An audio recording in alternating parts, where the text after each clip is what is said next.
Hello সবাইকে, সবাই কেমন আছো? আশা করছি সবাই ভালো আছো, আমিও ভালো আছি।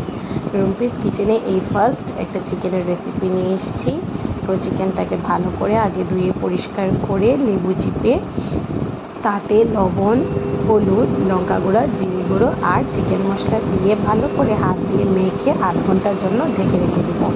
তো 8 ঘন্টা পর আমি তাতে থেতো করে রাখা আদা আর রসুন ভালো করে মেখে কড়াইয়ের মধ্যে সামান্য সরষের তেল দিয়ে তেলটা ভালো করে গরম হওয়ার পর মাংসগুলো দিয়ে দেবো।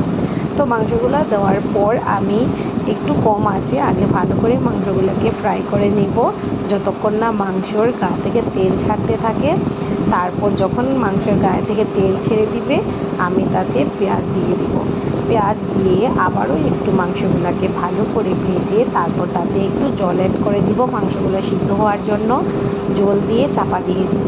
তো যখন আমার মাংসগুলো সিদ্ধ হয়ে যাবে আমি তাতে একটু বাটার দিয়ে দিব। লাস্টে দিব বাটারটা, যাতে করে মাংসের গায়ের মধ্যে বাটারের গন্ধটা থাকে। আর চিকেনের মধ্যে বাটার দিলে এটার ফ্লেভারটা অনেক বেশি ভালো হয়, তার জন্য আমি একটু বাটার দিয়ে দিয়েছি। আর আমি জানি না এটার টেস্টটা কীরকম হয়েছে, কারণ আমি চিকেন খাই না, বলতেও পারবো না। বাট আমার কালার তো দেখে লাগছে যে চিকেনের টেস্টটা অনেক ভালো হবে। তোমাদের কীরকম লেগেছে তোমরা সবাই আমাকে লাইক, শেয়ার, কমেন্টস করে নিশ্চয়ই জানাবে। আর আমার চিকেনের রেসিপিটা ভালো লেগে থাকলে তোমরা ঘরে নিশ্চয়ই ট্রাই করবে। Till then, tata, bye by.